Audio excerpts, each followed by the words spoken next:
सभी नवग्रहों में शनिदेव की चाल सबसे धीमी है। चाल धीमी होने के कारण ही शनि एक राशि में 2.5 वर्ष यानी 30 महीने तक रहते हैं।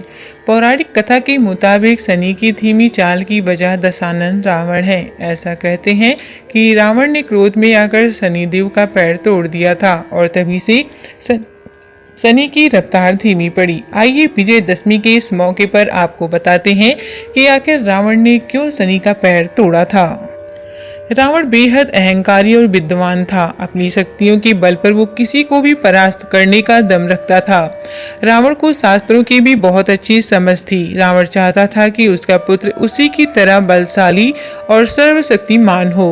मंदोदरी के गर्भ में जब रावण पुत्र पल रहा था तब उसने योजना बनाई कि उसकी होने वाली संतान का जन्म ऐसे नक्षत्रों में हो जिससे वो महापराक्रमी दीर्घायु वाला बने।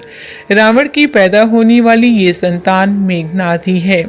इस योजना के बाद रावण ने सभी ग्रहों को अपने वश में कर लिया और सभी ग्रहों को शुभ और सर्वश्रेष्ठ भाव में रहने का आदेश दे दिया। रावण की शक्तियों और अहंकार से घबराए सभी ग्रहों ने उनकी आज्ञा मान ली, लेकिन शनिदेव रावण के अहंकार के सामने आसानी से कहाँ झुकने वाले थे।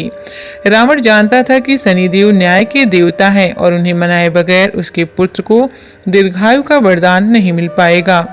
तब रावण ने शनि को अपने बल प्रयोग से वश में किया था। चूंकि शनि न्याय के देवता हैं, इसीलिए रावण ने कुछ देर के लिए उन्हें काबू तो कर लिया, लेकिन जैसे ही मेघनाद के पैदा होने का समय आया तो शनि मार्गी से वक्री अवस्था में चले गए, यानी शनि ने अपनी सीधी चाल फौरन उल्टी कर ली।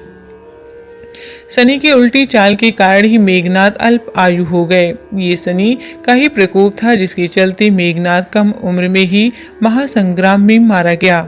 जब रावण को शनि के वक्री होने की बात पता चली तो वो क्रोधित हो गया। उसने गुस्से में आकर अपनी तलवार से शनि के पैर पर प्रहार कर दिया। कहते हैं कि उसी दिन से शनि लंगड़ा कर चलते हैं। वहीं पौराणिक कथा के अनुसार रावण ने शनि को अपनी शक्तियों से वश में कर लिया था। वो शनि को अपने सिंहासन के पास पैर के नीचे रखता था। कुछ समय बाद उसने शनि को कारागार में डाल दिया और वहां एक शिवलिंग स्थापित कर दिया ताकि इसे लांघकर शनि यहाँ से कभी भाग ना पाए। हालांकि जब हनुमान श्री राम का संदेश लेकर माता सीता के पास गए और लंका का दहन किया तब उन्होंने अपने कंधों पर शनि देव को बिठाकर उन्हें रावण की कैद से मुक्त करा दिया था।